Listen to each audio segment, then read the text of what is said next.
All right, congratulations to Millikin winners tonight over Emory by a score of 76-7. We're here with head coach Olivia Lett, Elyce Knudsen, and Bailey Coffman. Coach, take us through tonight's win. We obviously were able to make a little bit of a run last year, and so I didn't quite expect the jitters that we came out with to start the game. That was a little bit of a surprise, but credit to Emory in terms of them coming out ready to go. I think both teams had a little bit of nerves, and so you saw it be pretty low scoring in that first quarter. And then I think our defense started to turn things up, get us some easy baskets so that we didn't have to worry about quite as much in the half court. Obviously, Bailey had a big first half for us in terms of hitting some shots. So far, she's been pretty solid in the postseason, which is nice to see. And then I think Elyce kind of came back into herself in the second half and started to shoot the ball instead of push the ball, and hit some big shots for us. And I think it came down to getting stops, right? Or at least making possessions be long. And we did that sometimes. Maybe we didn't get the stop, but at the very least we made them play offense for a long time. And that, when you've got a lead, can work out for you as well. Elyce, 27 points tonight, oftentimes off a double and sometimes a triple team. Can you work us through how you got loose to get to the basket? Keeping your head up for one, and then just finding the open player. I think my teammates are great at just finding that open gap or window to set themselves up for the shot, and just making the right cuts at the right time. We have great chemistry on the floor, so we kind of understand each other's strengths and weaknesses, and I think that helps, again, with the double, triple team at sometimes. So I think that's huge.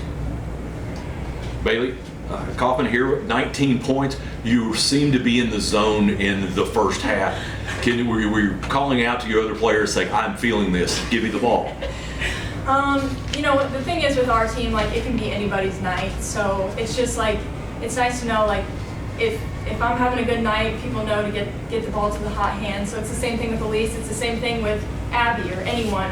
So just knowing who's hot that night is really important, and I think we do that every night, no matter who the player is. Coach, just talk a little bit more about the defense. I think in the first half it was 12 turnovers that led to 13-2 advantage for Millikin in offense. You had more opportunities in the first half because of your defense. They really seemed bothered by our physical style. Yeah, I thought our defense created some stuff. The crazy thing was, from our vantage point, I felt like there was a lot open too. But the good thing was, ball pressure really bothered them. I thought, in the second half, their guards just put their head down and went to the rim, and that became really, really tough for us to guard. And so that's why we went zone here and there. It was try to throw as much at them as possible. They're a well-coached team, and they've got some guards that are really, really seasoned. Brock, I don't feel like ever got flustered in that game. She was looking for her shot and stayed really confident with the ball. Aronsky, had a rough first half, but then put her head down, got to the rim, and gave us some trouble there. I thought Emily White did a good job on Brock in the fourth quarter in terms of getting out and trying to contest shots. And Misha made some great adjustments. It was a game of trying to get back to being just one step ahead, and it was whoever ended the game one step ahead, and luckily that was us tonight. Coach, we're talking about obviously Bailey with the big night coming off the bench. Your advantage today was 34-18 at the end of the game. Can you talk about what motivation did you tell your bench in this opening round NCAA game? Well, we know we've got a lot of offensive firepower coming off the bench. Our starting lineup is a little bit more defensive oriented. It puts a little bit more weight on E in terms of trying to get some shots. But we feel like it sets the tone for the game.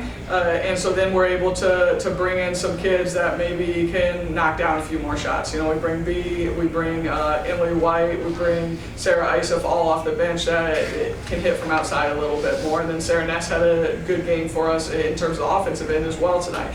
And so we know kind of what everybody's strength is and how it plays together, but it helps us set that tone for the start of the game. And those kids have embraced that role, right? It's the funny thing is the kids that were in the starting lineup, it was almost flipped for the kids that had finished the game, right? And that's just a game-by-game situation, and it's understanding exactly what's going on. You know, we ran a set in the first half where B knew exactly why I called it. It was for her to have a three-pointer, and I think Sophie knew exactly what it was too, and so Sophie was able to get the rebound. So even though we didn't knock down the shot, we got the offensive board, which gave us a chance to stay alive there because we understood what the set was for, even though we didn't run it all the way through. And that's understanding who has the hot hand, who should be looking to shoot in those situations, so that then we can crash the offensive rebounds a little bit more.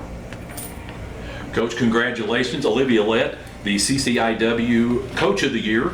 Elyce Knudsen, the Player of the Year, and Bailey Coffman, first team selection. Millikin, Big Blue winners tonight, 76-7 over the Emory Eagles, will face the winner of Rhodes College and Transylvania University.